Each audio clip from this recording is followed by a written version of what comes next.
मंगलम भगवान मंगलम मंगलम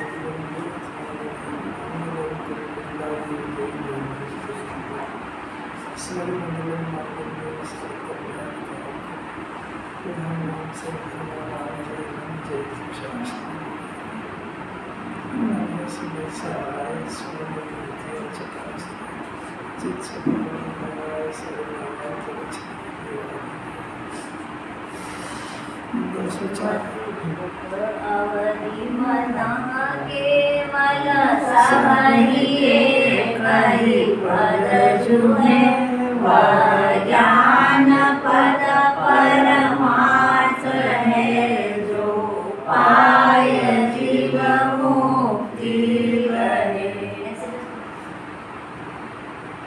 पर्यायों से रहित द्रव्य और द्रव्य से रहित पर्याय नहीं होती। दोनों का अनन्य भाव श्रवण प्रवृत्ति करते हैं। द्रव्य बिना गुण नहीं होते, गुणों बिना द्रव्य नहीं होता। इसलिए द्रव्य और गुणों का अव्यतिरिक्त भाव है। पंचास्तिकाय किसने लिखा है? अमिता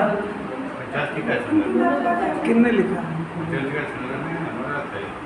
पंचास्तिकाय के राइटर कौन है? कौन आचार्य? कौन आचार्य? डरो मत, पंचपरमागम में कौन आचार्य ने लिखा है। अब देखो यहाँ पे ऐसा कह रहे हैं कि पर्याय के बिना द्रव्य नहीं होता है, द्रव्य के बिना पर्याय नहीं होती है, दोनों के बिना वस्तु अधूरी रहती है। कोई द्रव्य को माने, पर्याय को नहीं माने तो अज्ञानी हो जाएगा। कोई पर्याय को माने, द्रव्य को नहीं माने तो अज्ञानी हो जाएगा। देखो आचार्य ने सिद्ध किया कि पर्याय के बिना द्रव्य नहीं होता, द्रव्य के बिना पर्याय नहीं होती है। दोनों का अनन्य भाव है। द्रव्य बिना गुण के नहीं होते, गुण के बिना द्रव्य नहीं होता है। इसलिए द्रव्य और गुणों का अव्यतिरिक्त भाव है, तो साथ में रहते हैं। बात यह है कि ये कुंकुंदाचार्य समय सार के अंदर छठी गाथा में लिखते हैं कि प्रमत्त नहीं या प्रमत्त नहीं में एक ज्ञाय भाव, पर्याय रहित में द्रव्य। अब दोनों में से कौन सी सही? कैसे सही? दो सही होता है क्या? तो वहाँ कह दिया ना कि पर्याय रहित, तो अधूरे द्रव्य की श्रद्धा हुई ना फिर। सोचो बस। द्रव्य दृष्टि से देखो तो केवल क्या द्रव्य रहेगा, पर आज की परिस्थिति जो जिसमें आज जीव है इस शरीर के साथ में, तो द्रव्य पर्याय दोनों साथ में आए। और मेरे को इसीलिए में भेद ज्ञान करना, द्रव्य और पर्याय में भेद ज्ञान क्या, ये पर्याय जो मिली है वो अलग है, वे अलग। नहीं, आप बहुत पर्याय में आप शरीर में भी चले गए। देखो बस वो इसीलिए गुरुदेव के पैटर्न से स्टडी करना चाहिए। जब भी कोई क्रॉस बात आती है तो गुरुदेव इतना माइंडली देखते हैं, आचार्य ने वहाँ क्यों कहा, यहाँ क्यों कहा। बात गलत तो हो ही नहीं सकती। वहाँ कह रहे हैं कि पर्याय रहित की श्रद्धा करो, प्रमत्त भी नहीं अप्रमत्त भी नहीं, एक ज्ञाय भाव, पर्याय रहित द्रव्य की श्रद्धा करो, पर्याय बिना का द्रव्य की श्रद्धा करो। ये बात है, क्योंकि इस ग्रंथ का नाम ही पंचास्तिकाय है, मैंने पास अस्थिकाय वाले सिद्धि करना है। तो यहाँ वस्तु की सिद्धि कर रहा है कि वस्तु द्रव्य बिना गुण के नहीं रहता, गुण बिना पर्याय के नहीं रहते, पर्याय बिना गुण के नहीं रहता, पर्याय बिना द्रव्य के नहीं रहता, द्रव्य पर्यायात्मक वस्तु है। पर इसमें सम्यक दर्शन नहीं होगा। पर वस्तु की सिद्धि इसलिए जरूरी है कि वस्तु की सिद्धि के बाद ही प्रयोजन की सिद्धि होती है, डायरेक्ट प्रयोजन की सिद्धि नहीं होती है। इसलिए वस्तु को समझो और फिर अपने प्रयोजन को निकालो। तो यहाँ पर वस्तु की सिद्धि के लिए द्रव्य पर्याय के बिना नहीं होता, पर्याय द्रव्य के बिना नहीं होती। अब बात वहाँ प्रयोजन की सिद्धि, प्रयोजन क्या है कि पर्याय में जो है अनादिकाल से विकार पाया जाता है, और द्रव्य बिना विकार का होता है, निर्विकारी तत्व है, अनादि अनंत है, एक रूप है, द्रव्य ऐसा है। तो ये जो द्रव्य है ये सम्यक दर्शन का विषय है। त्रिकाल ध्रुव अनादि अनंत एक ज्ञायक परमात्मा, यह सम्यक दर्शन का विषय है। तो फिर ये पर्याय का क्या होगा कि पर्याय को जो ये जो द्रव्य अनादि अनंत एक शुद्ध रूप पारणामिक भाव ज्ञायक आत्मा विरासता है, इसका निर्णय पर्याय करती है। द्रव्य का निर्णय द्रव्य नहीं करता है। तो वो जो पर्याय जो निर्णय करती है, तो एक भ्रम वो समाज में फैला था जो थोड़ा तत्व अध्ययन करते हैं, क्योंकि ये तात्विक समस्या है, द्रव्य के बिना पर्याय नहीं होती। तो उन्होंने कहा भाई द्रव्य पर्याय जो है वो एक पिंड है, पर वो पर्याय जो है वो पर्याय द्रव्य की श्रद्धा करती है, तो द्रव्य अधूरा नहीं रहेगा उसमें, द्रव्य सहित हो गया वो पर्याय सहित द्रव्य हो गया, पर वो पर्याय श्रद्धा करेगी और उस पर्याय को श्रद्धा करना द्रव्य की। वो द्रव्य त्रिकाल मुक्त स्वरूप एक रूप विराजमान है, तो वो पर्याय जब द्रव्य की श्रद्धा करेगी तो अधूरा द्रव्य नहीं रहा, वो पर्याय द्रव्य के साथ मिल गई ना, तो द्रव्य गुण पर्याय तीनों एक पिंड हो गया। इसलिए वस्तु अधूरी नहीं रही, बल्कि सम्यक दर्शन और सम्यक ज्ञान का जन्म हुआ। क्योंकि वो वस्तु अधूरी तो जब थी जब वो है तो द्रव्य की पर्याय, और अपने द्रव्य को स्वीकार नहीं करके अन्य द्रव्य में अहम करके बैठी थी, इसलिए वस्तु अधूरी है। बात समझ आई क्या? थोड़ा समझने का प्रयत्न करो कि ये जो अभी आत्मा है ना अपना, तो अभी आत्मा मौजूद तो है, इसके अंदर अनंत गुण है, तो इसमें मुख्य तो 3 गुण है, श्रद्धा ज्ञान चार। और श्रद्धा की पर्याय से बात करते हैं, ज्ञान से भी कर लो। तो श्रद्धा की पर्याय, तो श्रद्धा गुण किसका है? किसी जीव का है। और श्रद्धा की पर्याय जो उत्पन्न हो रही है उसका काम मानना, तो उसको अपने द्रव्य को अपना मानना चाहिए, वो परद्रव्य को अपना मान रही है, तो ये द्रव्य ये बिना पर्याय का हो गया ना, तो ये अधूरा तो पहले है इसके ज्ञान में। तब उसको ये सिद्ध कराते हैं कि भाई वो जो पर्याय होती है जिस द्रव्य की होती है उसी के साथ तादाद में रहती है, बाहर जाती नहीं हो। इसलिए जब तुम अभी आरोप लगा रहे हो कि साहब आप कह रहे हो कि द्रव्य बिना पर्याय नहीं रहता, तो आप छठी गाथा में कह रहे हो कि पर्याय बिना के द्रव्य की श्रद्धा करो, तो अब अधूरे द्रव्य की श्रद्धा हो जाएगी कि नहीं होगी। अधूरी श्रद्धा, अधूरा द्रव्य तो अभी मानते हैं, जिसका नाम मिथ्या ज्ञान। थोड़ी सी तात्विक बातें समझ में आएगी इससे। यदि पर्याय पढ़ने वो करने जाए तो उसकी पर्याय वेस्ट हो गई। हाँ, वो तर्क वो पर्याय की कर्ता बुद्धि तोड़ने के लिए।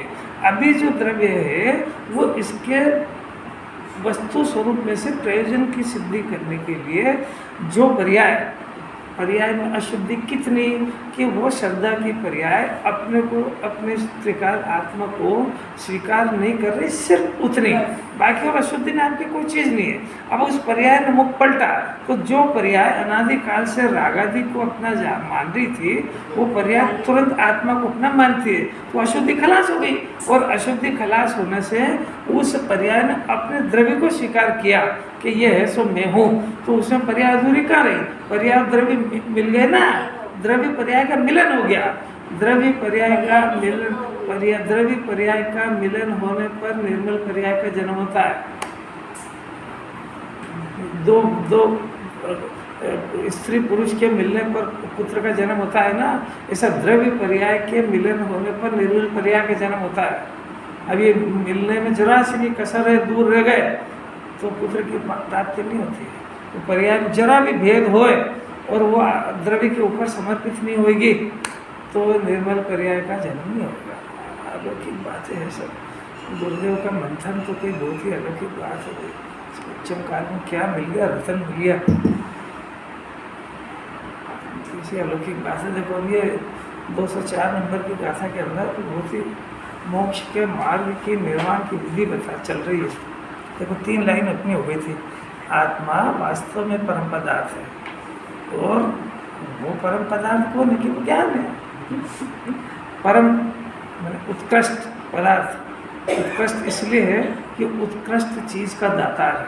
उत्कृष्ट चीज़ क्या है कि मोक्ष उत्कृष्ट है, उसको देने वाला ये आत्मा है। इसलिए आत्मा परम पदार्थ है। अब ज्ञान है और ज्ञान और आत्मा तो एक ही पदार्थ है, इसलिए ज्ञान भी एक ही पद है। और वह जो ज्ञान नामक एक पद है सो यह परमार्थ स्वरूप मोक्ष का उपाय है। यहाँ तक तो अपन आ गए, 2 दिन हो गए। अब आगे चलते हैं। अब यहाँ पर अब अमृत चंद्राचार्य कुमकुंदाचार्य की बात का स्पष्टीकरण अब करते हैं। यहाँ पर मति ज्ञानादि ज्ञान के भेद इस एक पद को नहीं भेदते, किंतु वे भी इसी एक पद का अभिनंदन करते हैं या नहीं समर्थन करते हैं। कितनी अलौकिक बात है। थोड़ा थोड़ा यहीं लगा ना उपयोग समझ में आएगी बात। जिनवाणी में आगम में जब पढ़ेंगे तो ज्ञान के 5 भेद बताएंगे। मति ज्ञान, शुद्ध ज्ञान, अवधि ज्ञान, मन पर ज्ञान और केवल ज्ञान, ये बताएंगे। तो ये जो बताएंगे तो ये वो जो तत्वार सूत्र पढ़ा होगा ना सब में, तो उसके ऊपर हेडिंग में यदि बात है कि ये सम्यक ज्ञान के भेद है, मिथ्या ज्ञान के भेद नहीं है। इसके साथ में कुमति, कुशुद्ध और अवधि लगा दो तो फिर ज्ञान के 8 भेद हो जाएंगे, मिथ्या ज्ञान को जोड़ेंगे तो। नहीं तो ये 5 जो भेद है ये सम्यक ज्ञान के, ये तो कोई एक बात।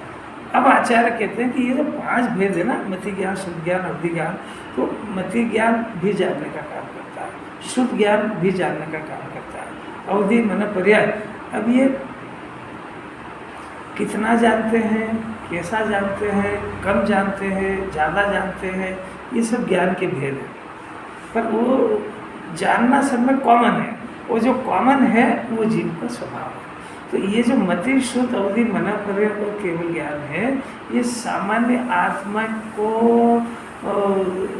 लोप नहीं करते, ये उसी की प्रसिद्धि करते हैं। मति ज्ञान भी आत्मा की प्रसिद्धि करता है, शुद्ध ज्ञान भी आत्मा की करता है, अवधि ज्ञान भी आत्मा की करता है। क्योंकि ज्ञान सामान्य अगर नहीं होता तो भेद ही किस में पड़ते हैं? बोलो बोलो, रखो ना, प्रसिद्धि करना। मैंने वो जो सूर्य होता है ना, सूर्य, तो सूर्य की किरण निकलती है। अब देखना 3 चीज़ें हैं। अच्छा, ध्यान से सुनोगे तो प्रश्न होंगे, और मेरे को प्रश्न करने वाला इतना अच्छा लगता है क्योंकि वो अगर उसका उत्तर नहीं दे पाए तो मेरे को भी एक चैलेंज होता है, उन्होंने ऐसा क्या पढ़ा है जो सामने वाला उत्तर ही नहीं दे पाए। सूर्य होता है तो सूर्य की किरण निकलती है। अब सूर्य की किरण, एक तो जगत के पदार्थ, एक सूर्य की किरण और एक सूर्य, कितनी चीज़ें हुई? 3 चीज़ें हो गई है ना। 3 चीज़ें हो गई तो उस सूर्य की किरण वो जगत के पदार्थों को प्रकाशित करती है कि सूर्य की किरण को करती है? सूर्य की किरण सूर्य को प्रकाशित करती है। सूर्य की किरण सूर्य को प्रकाशित करती है। नहीं, अभी सूर्य की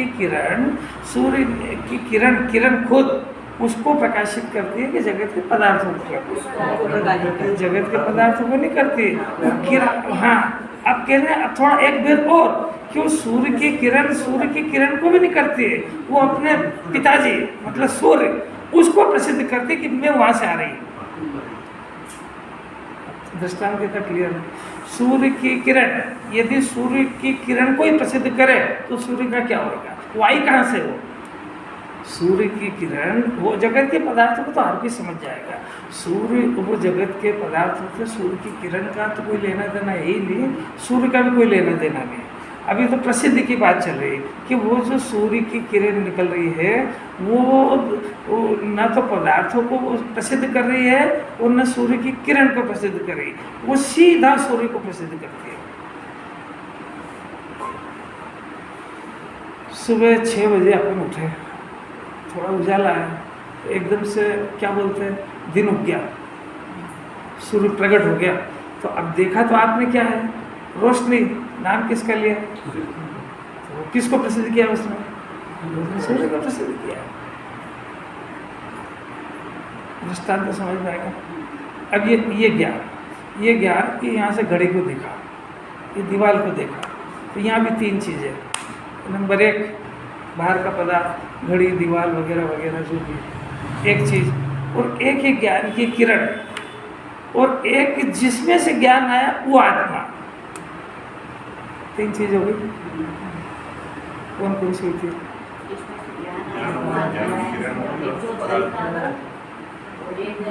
प्रकाशित करने, ये कितनी बढ़िया। एक तो पदार्थ, एक प्रकाशित करने वाली ज्ञान की पर्याय, और ज्ञान सूर्य, बस ये। अब वो जो बाहर के पदार्थों को प्रकाशित करता है और उसको प्रसिद्ध करता है, वहाँ तक तो अज्ञानी मिथ्या दृष्टि है, क्योंकि वो उसका ज्ञान बाहर के पदार्थों को प्रकाशित करने के लिए मिला भी नहीं है, वो प्रकाशित भी नहीं करता। वो तो आत्मा है, ये प्रसिद्ध करता है, पर अपनी दृष्टि नहीं है ना वहाँ पे। तो मोक्ष का मार्ग ये अभी बताएंगे कि वो शास्त्रीय भाषा के अंदर वो जो ज्ञान की पर्याय प्रकट हो रही है, वो पर्याय जितना अपने को माने उसको पर्याय दृष्टि कहते हैं, कि वो अपने को पर्याय जितना ही मानता है, वो पर्याय आतुरी द्रव्य में से, वो द्रव्य की उसके ज्ञान में स्वीकृति ही नहीं है, तो ये इसका नाम पर्याय दृष्टि है। और वो इन सबको गौण करके जो त्रिकाली शुद्ध आत्मा को जिसमें से वो पर्याय पैदा हो रही है उसको अपने ज्ञान में स्वीकृत करे, उसका नाम सामान्य ज्ञान है और उससे मोक्ष की प्राप्ति होती है। तो समाधान हुआ भी कि नहीं हुआ? अभी अपना ज्ञान किसको प्रसिद्ध कर रहा है? अरे गेयों को ही प्रसिद्ध करने में लगा हुआ है। वो यही नहीं जान पा रहा है कि मैं ये ज्ञान की पर्याय यदि नहीं होती तो इनको कौन जानता। अभी यहाँ तक भी नहीं आ पा रहा है, इसको अभी पर्याय दृष्टि में ही फंसा हुआ कहते हैं। अरे अभी तो बहुत बाहर ही आ गया, तो अभी अपने को शरीर जितना ही समझ रहा हूँ, ज्ञान की पर्याय में क्या समझ रहा है। मैं खाता हूँ, मैं पीता हूँ, मैं व्यापार करता हूँ, चलता हूँ, गाड़ी चलाता हूँ, यही चल रहा है। ज्ञान का काम थोड़ी है कोई। ज्ञान का काम गाड़ी चलाना है कि नहीं है?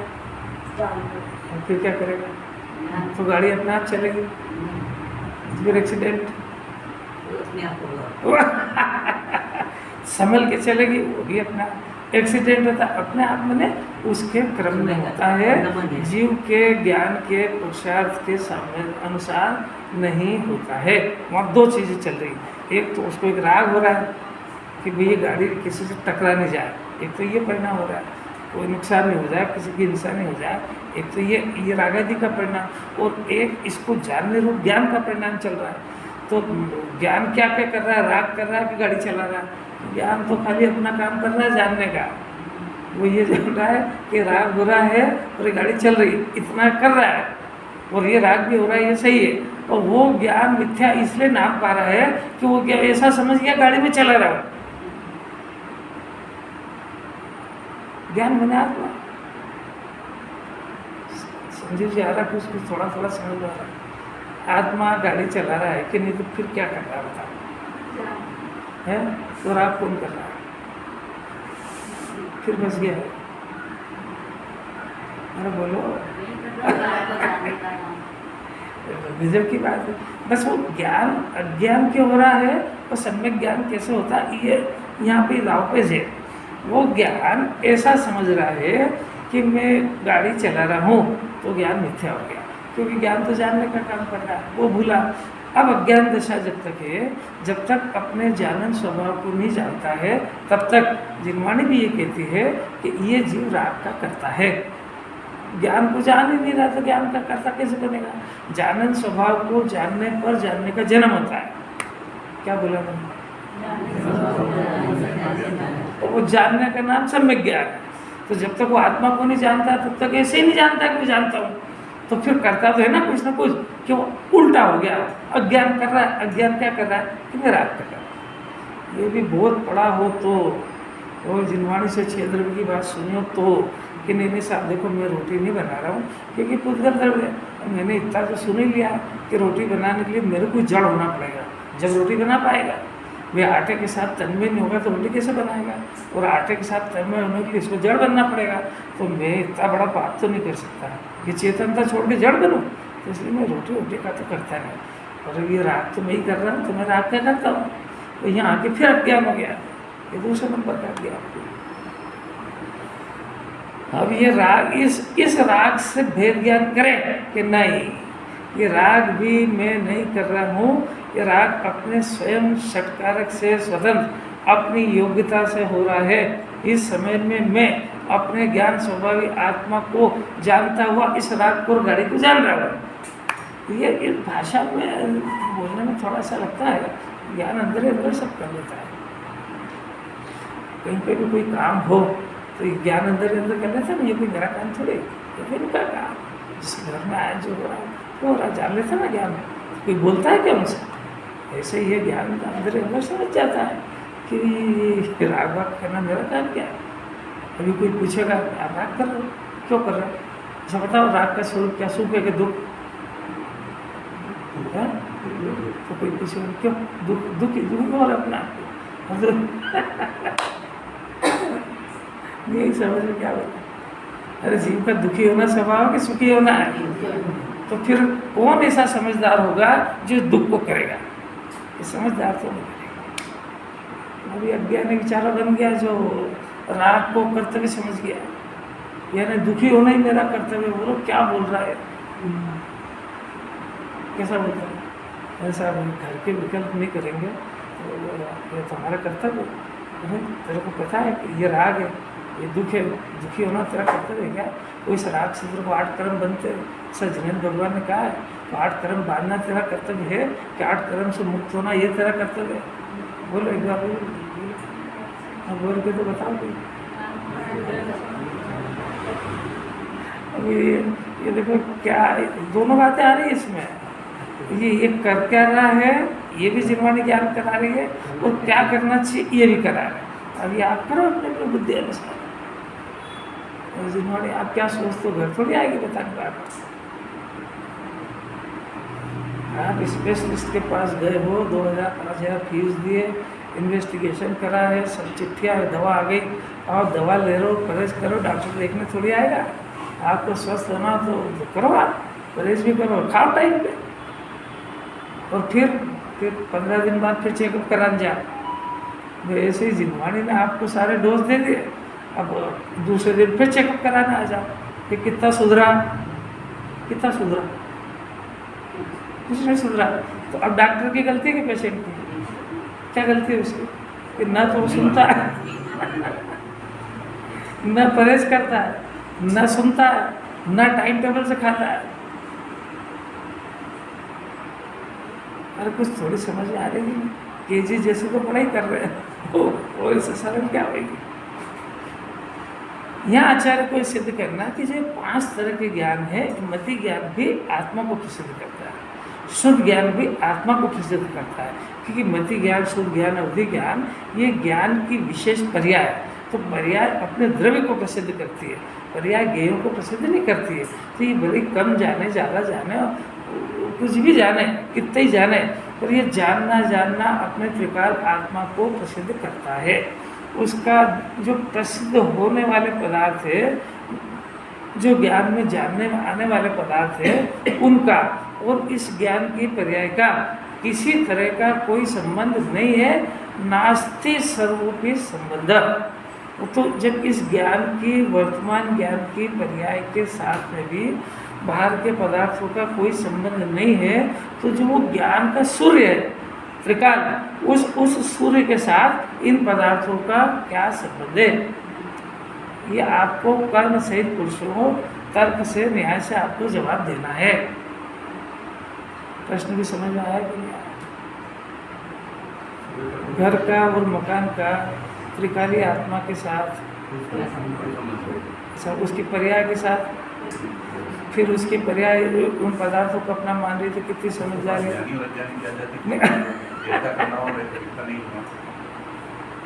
कितनी गजब के।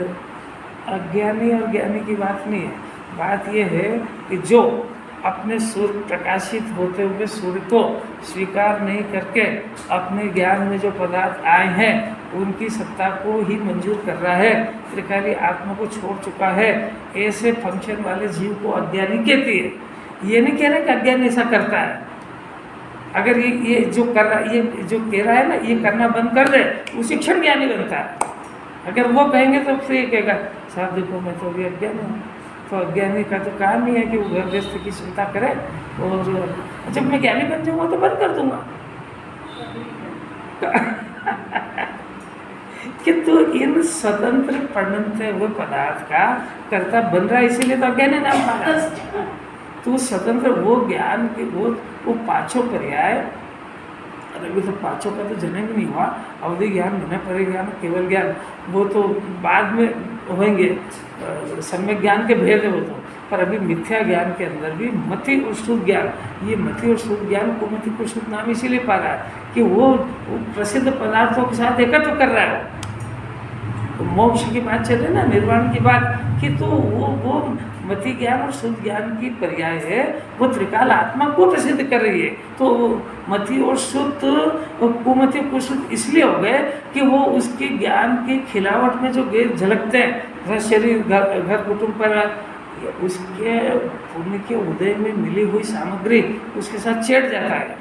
सेठ जात क्योंकि वो दूसरे के पुण्य की सामग्री को थोड़ी पकड़ता है, नहीं बात समझ। तो वो उसके पुण्य के उदय में मिली हुई सामग्री वो तो सिर्फ ज्ञान ने प्रकाशित करी थी, और प्रकाशित करी थी तो वो ज्ञान ने, मति को शुद्ध ज्ञान ने वो पदार्थ को प्रकाशित करा था कि मति शुद्ध ज्ञान जिस द्रव्य में से आ रहा था उसको प्रसिद्ध करा था। बस इस प्रश्न का जवाब जिस जीव को मिल जाएगा वो अल्पकाल में ज्ञानी हो, अल्पकाल के उसी क्षण ज्ञानी हो जाएगा। जिस क्षण ये ज्ञान स्वीकार करे कि मैं ज्ञान का द्रव्य हूँ, ये जो ज्ञान जो उत्पन्न हो रहा है, एक थोड़ी सी बुद्धि लगाओ कि ज्ञान ये ज्ञेयों में से आ रहा है कि ज्ञान आत्मा में से आ रहा है, तो इसको ये दिख गया तो ज्ञान के द्रव्य को पकड़ लेगा ये अभ्यास करा रही है। इसको बोलना भी अनंत पुरुषार्थ है, एक्सरसाइज का तो कहीं नहीं किया, बारम्बार निरंतर उसको 24 घंटे इसी लगता है ज्ञेय से ज्ञान होगा, वो ज्ञेय मेरे को कषाय कराएगा, वो ज्ञेय मेरे को सुखी कराएंगे। देखिए ये मान जाए तीनों बातें झूठी है। चलो अमिता बोलो ना 3 बात क्या बोली, देखो कितना सुनते ही पता लगेगा। एक बार ये मेरे को ज्ञान कराते हैं। हाँ, और 3 बात बोली,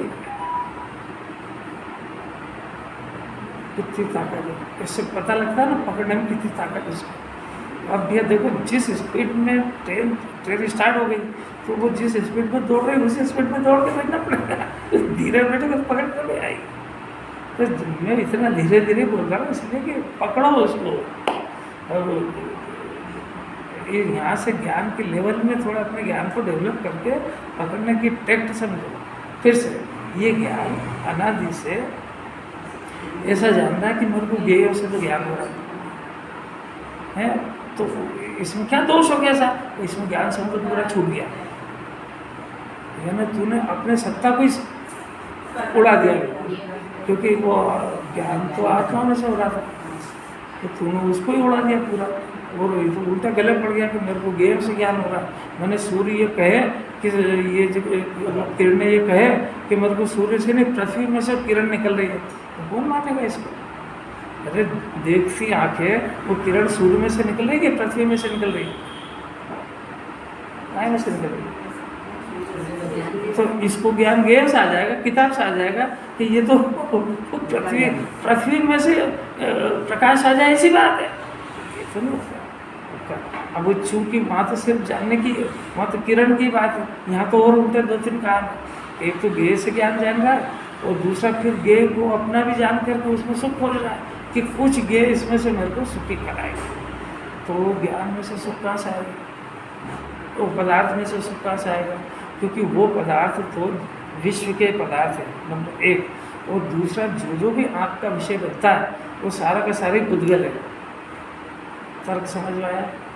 जो आँख का विषय बनता है तो ये आँखें जो है ना सिर्फ पुद्गल को जानती है, ये अरूपी आत्मा को और अरूपी पदार्थ को नहीं जानती है, उनको ज्ञान जानता है। तो जो रूपी पदार्थ जानने में आ रहा है उसके अंदर सुख नाम का गुण ही नहीं है, तो ये तेरे को सुख कहाँ से आएगा? ये जरा अपने आप से बात करना सीखो, जरा अपने आप को समझाओ। ये जिद पे आ गया जी, क्या मेरे को सुख चाहिए, मेरे को ये ज्ञेय देगा, एक मान जाए ये ज्ञेय में सुख नाम का गुण ही नहीं है, जिससे तो छेड़ रहा है। ये जितने भी पृथ्वी पे सब सामान दिख रहे हैं उनके कारण मेरे को ज्ञान आ रहा है। हाँ, तो ऐसे ही वो दृष्टांत में समझ में आ जाती है इसको। ये कैसी बात है? स्पष्ट बात है कि सूर्य की किरण सूर्य में सारी, आप कह रहे हो पृथ्वी में सारी, तो यही तो समझा रहे हैं कि स्पष्ट ज्ञान का सूर्य है, निरंतर इसमें से ज्ञान झर रहा है, निरपेक्ष रूप से झर रहा है। कोई ज्ञेय है इसलिए थोड़ा ज्ञान हो रहा है, तो निरंतर इसमें से झर रहा है। मगर ये ज्ञान ये घोषणा करता है कि देखो इन ज्ञेयों से सुख आ रहा है। अरे भाई धरती, ज्ञेयों में से ज्ञान आ रहा है, धरती में से कैसे ज्ञान आएगा? तो ज्ञेयों से ज्ञान, क्योंकि ज्ञेयों में ज्ञान होगा तो ज्ञान आएगा ना, ज्ञान तो आत्मा में है। निर्वाण के कारण को प्राप्त करने की मेथड चल रही है, हवा में बातें नहीं चल रही है, क्योंकि ये द्रव्य को पकड़ लेगा, ये मुक्ति का मार्ग है। और ज्ञान स्वभाव को पकड़े बगैर कर्ता बुद्धि नहीं जाएगी, नहीं जाएगी, नहीं जाएगी। शास्त्र हम इतना पढ़ रहे हैं, कोई मतलब ही नहीं है इसका। कि फिर बंद कर दें। अरे मूर्ख है, बंद करने का किसने कहा? इसके स्टडी के अंदर ज्ञान स्वभाव को क्यों नहीं पकड़ता है?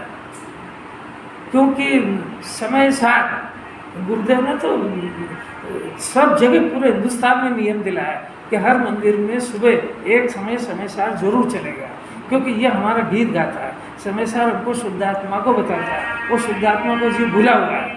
इसको रोज ये लोरियां सुनाने वाला एक ग्रंथ रोज चलना चाहिए उसको हर बार ये आत्मा ज्ञानमय ये याद दिलाएगा। वो 6 द्रव्य के स्वरूप की बात सब बाद में देख लेंगे, मनुष्य पर्याय चली जाएगी उसमें।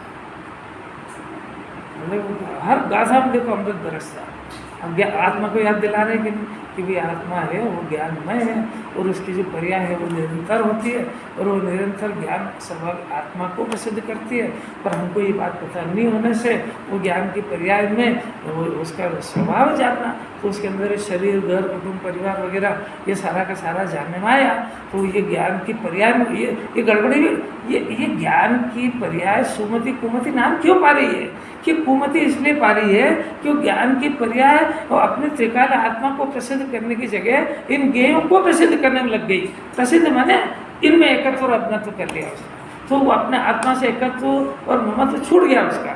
छूट गया क्या? हुआ ही नहीं था, छूटा गया।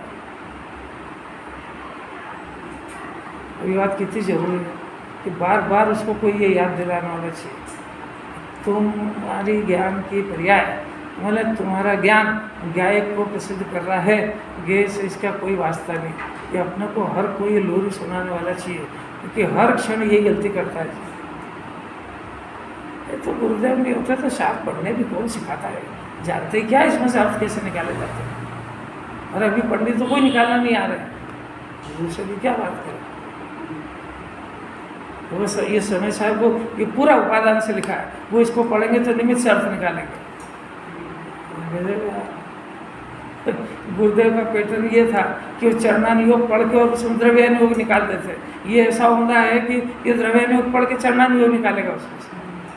ये सब बुद्धि के खेल है, इसलिए बहुत सावधानी बहुत समझदारी से सुनना है इसको। देख लेना और ट्रीटमेंट की पद्धति से पेशेंट गांव का समझ जाता है, डॉक्टर अनाड़ी।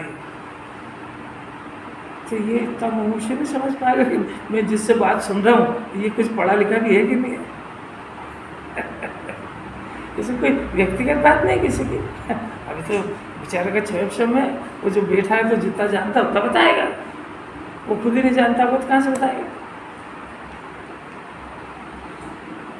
कुछ बात समझ में आ रही क्या? ज्ञान मिथ्या और सम्यक क्यों होता है? इतना से कि वो जो है जिनवाणी बार बार बताएगी कि भाई ज्ञान की पर्याय के साथ ज्ञेयों का कोई संबंध नहीं है, तो उस ज्ञेय का त्रिकाली आत्मा के साथ तो संबंध कैसे हो सकता है? तो नहीं हो सकता है। इसलिए बस तू ज्ञान को प्रसिद्ध कर, तो तेरे अंदर से एक बार आवाज़ आ जाए कि मैं ज्ञायक हूँ, ऐसा स्वीकार हुआ कि मोक्ष मार्ग शुरू होता है। क्योंकि उस ज्ञान में त्रिकाली ध्रुव कारण परमात्मा को उसने अपने ज्ञान में पकड़ लिया तो अनंत काल नहीं छोड़ेगा। एक बार निर्णय हो गया उसको, फिर कोई कर्म के उदय से डरता थोड़ी, फिर तो ज्ञान शेर की तरफ पुकारेगा, शेर की तरफ बोलेगा, इसको कर्म का उदय आता है। वो ज्ञान की पर्याय कोई नहीं हटता, मेरे स्वभाव को क्या लगेगा? वो कर्म के उदय से निवेशाधिकार चल रहा है, वो तो आत्मा को जानता है, तो वो कर्म के उदय आते तो सब झड़ने के लिए आते हैं, वो तो स्कूल बनने के लिए आते हैं। यारी समझिए। एक बार की बात हुई कि भाई हम भगवान के दर्शन कैसे करें? पता है उसमें कि भाई देखो एक बार क्या हुआ, एक शेर का बच्चा 2-4-6 दिन का, वो भ्रमित हो करके वो बकरी और भेड़ के झुंड में चला गया। तो अब ये तो शेर का बच्चा, और वो चला गया उनके साथ, तो वो समझती नहीं उसको, उनके साथ जाने लगा, उनके साथ रहने लगा। 4-8 दिन हो गए, 15 दिन हो गए। तो एक बार क्या हुआ कि पहाड़ी से शेर ने देखा, उसने कहा ये मेरी जात का बच्चा है, वहाँ कैसे फंस गया है? उसमें बकरियों के और भेड़ के झुंड में कैसे फंस गया ये? तो उसने वहाँ से जोर से दहाड़ लगाई, जोर से सब बकरियाँ भाग गई, वो भी भाग गए। वो खड़ा रहा। क्यों खड़ा रहा? क्योंकि वो तो उसकी जाति का था वो। अब उसके बाद शेर ने अपनी उनकी कोई बात न आवाज़ में उसने उसको बोला, बच्चे को, मेरी तरफ देख। उसने देखा कि ये बब्बर बाल हरे और ऐसा शरीर और रोग रोग बड़े बड़े दांत, ऐसा उसने देखा। फिर उसने कहा कि अपनी तरफ देख। तो उसने अपनी तरफ देखा तो वैसा का वैसे ही मिला। अरे भले छोटा हो पर वो शेर का बच्चा तो शेर ही दिखेगा। तो उसने अपनी तरफ देखा, बस हो गया काम, और वापस चला गया बकरी के झुंड में, चला गया। बच्चा था तो अब क्या हुआ कि वो 1-2 दिन बाद वो बकरियों के झुंड में दहाड़ा जोर से, तो सब भाग गए। क्योंकि वो बकरियों को ज्ञान हो गया कि हम दोनों जगह फंस गए। उसको तो पता लग गया कि मैं शेर हूँ। अब प्रश्न है फिर से, वो शेरों की दुनिया में जाएगा कि जंगल इन बकरियों के पास रहेगा? क्यों जाएगा? वो क्या करे इनके बीच में, भेड़ बकरियों के बीच में? दृष्टांत समझ में आया? दृष्टांत ही बता दे।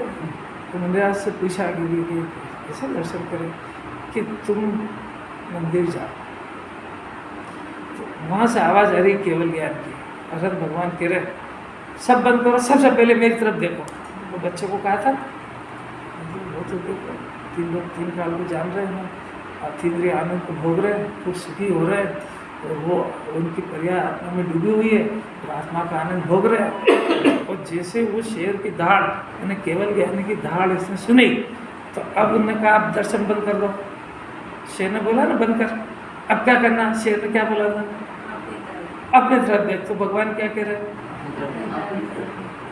ये अगर देख ले तो ये कहेगा अरे क्या गजब हो गया है, तो बोर में एक अपनी तरफ देखे बगैर उनसे मिलान करे कैसे? बात ये है। केवल ज्ञानी भी 3 लोग 3 काल को जानते हैं, तो ये जीव भी जानता है। फिर से मति ज्ञान शुद्ध ज्ञान भी जानता है। और दूसरी बात, केवल ज्ञान की पर्याय भी त्रिकाली आत्मा को प्रसिद्ध करती है, वो लोकालोक को प्रसिद्ध नहीं करती है। लोकालोक को प्रसिद्ध करती है, इसका ना कहना, इसका नाम व्यवहार है।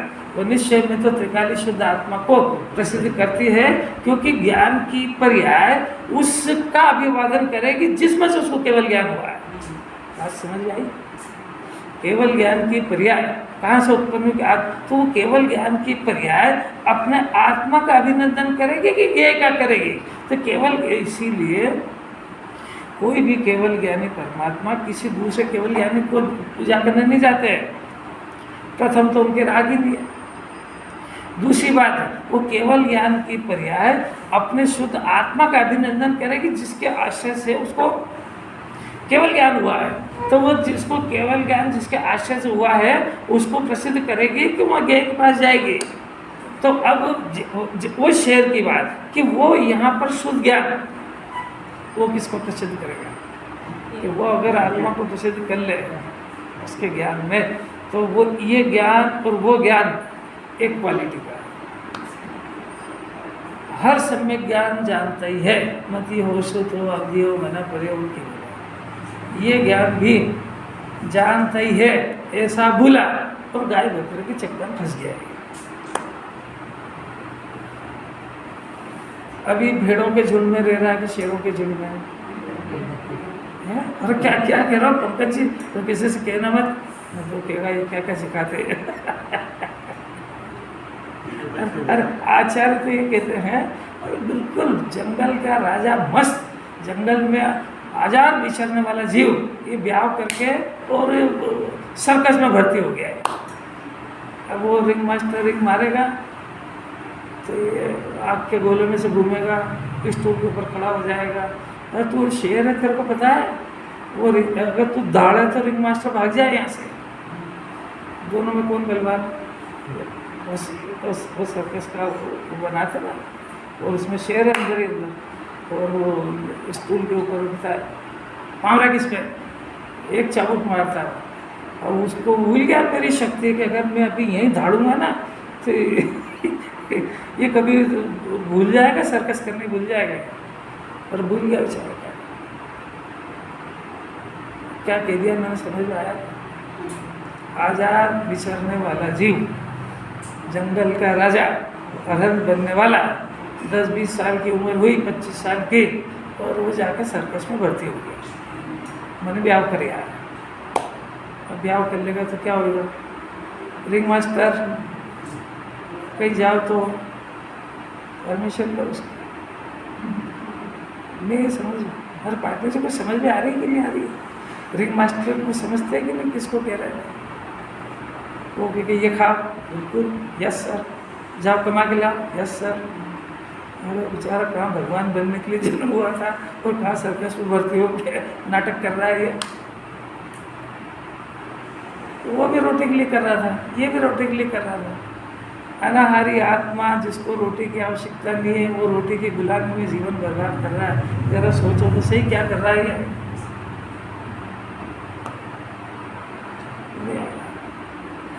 इनको फालतू बातें लग रही, लोग पढ़ने भी लगे, ये सब फालतू बात है। और सिद्धांत तो समझो क्या कह रहा है आचार्य, बहुत सारी बातें कह गए इसमें। अब देखो एक ही का अभिनंदन करते यानी समर्थन करते हैं कि बात साहब हमको समझ में नहीं है, या तो कोई दृष्टांत दो। समय सार में हर कठिन बात के लिए कोई ना कोई दृष्टांत देते हैं। इस जगत में बादलों के पटल से ढका हुआ सूर्य जो कि बादलों के बिखरने के अनुसार प्रकटता को प्राप्त होता है, उसके यानी सूर्य के प्रकाशन की, प्रकाश करने की हीन अधिकता के भेद उसके सामान्य प्रकाश स्वभाव को नहीं भेदते। उदाहरण कितना बढ़िया है, सूर्य तो अपने समय पर निकलता है, कभी बादल छा जाते हैं तो अंधेरा दिखता है, पर नीचे अंधेरा दिखने के काल में सूर्य कैसा है? सूर्य तो ऐसा कैसे ही, अब थोड़े थोड़े बादल छटे,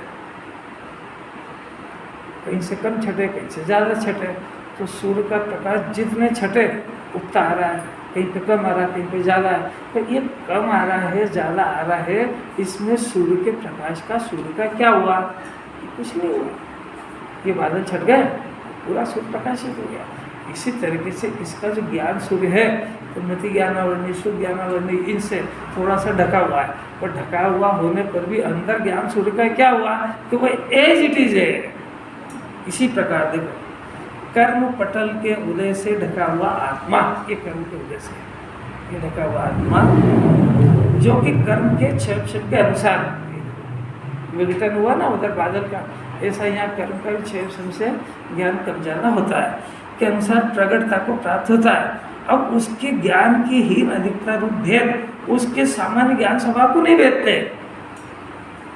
सामान्य ज्ञान स्वभाव जो है उसका वो भेद नहीं करते, मतलब उसको नुकसान नहीं पहुंचाते, बल्कि और उल्टे उसकी प्रसिद्धि करते हैं। वो जो किरण निकल रही है, वो किरण सूर्य की प्रसिद्धि करती है कि बादल की? ये सूर्य की किरण है।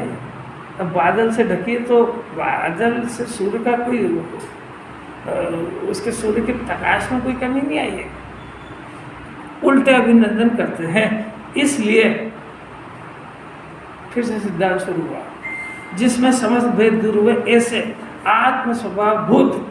अब देखो यहाँ से आत्मा की बात फिर से शुरू, ऐसे आत्म स्वभाव भूत एक ज्ञान, इसका नाम आत्मा, एक आत्मा का ही अवलंबन करना चाहिए।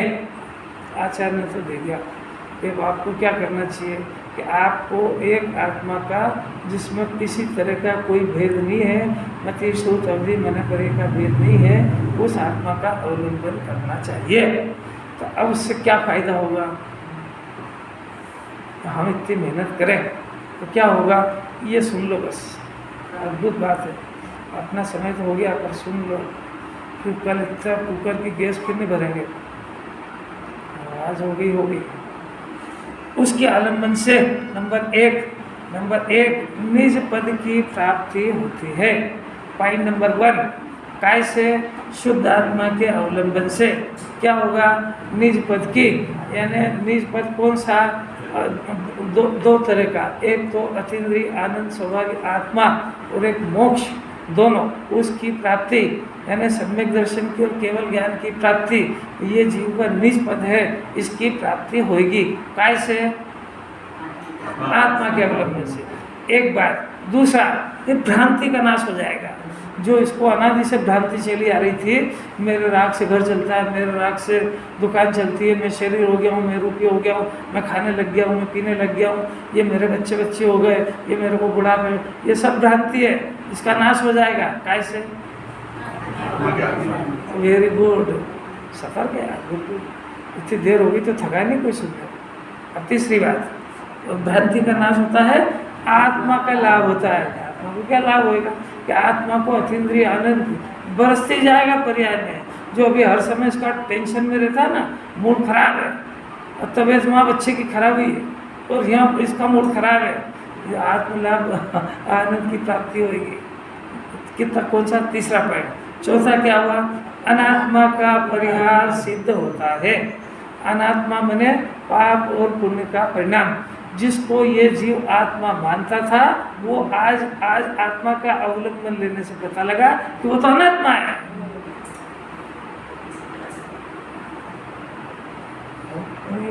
कैसे होगा ये?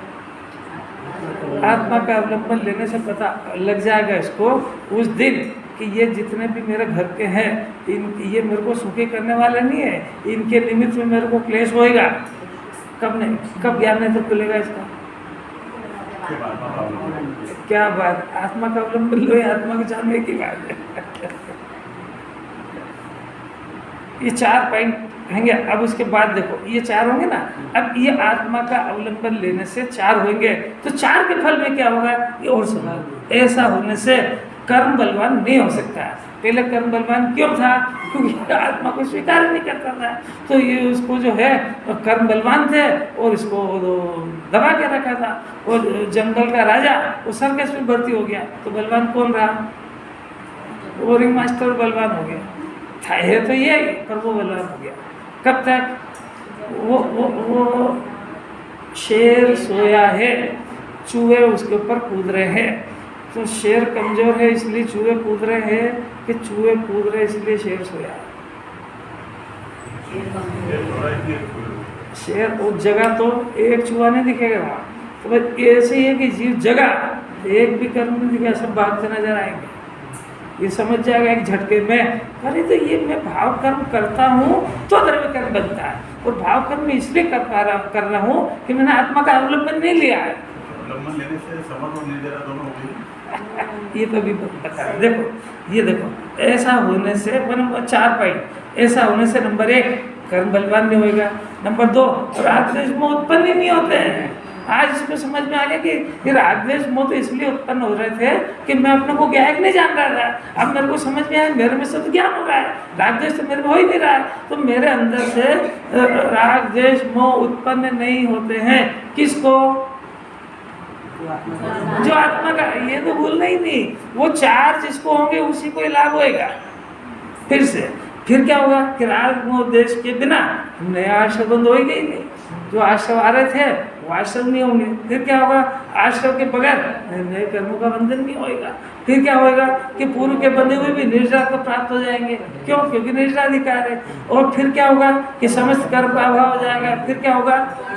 काय से होएगा कि वो 4 पॉइंट से आत्मा के अवलंबन से हो गया कि नहीं मोक्ष।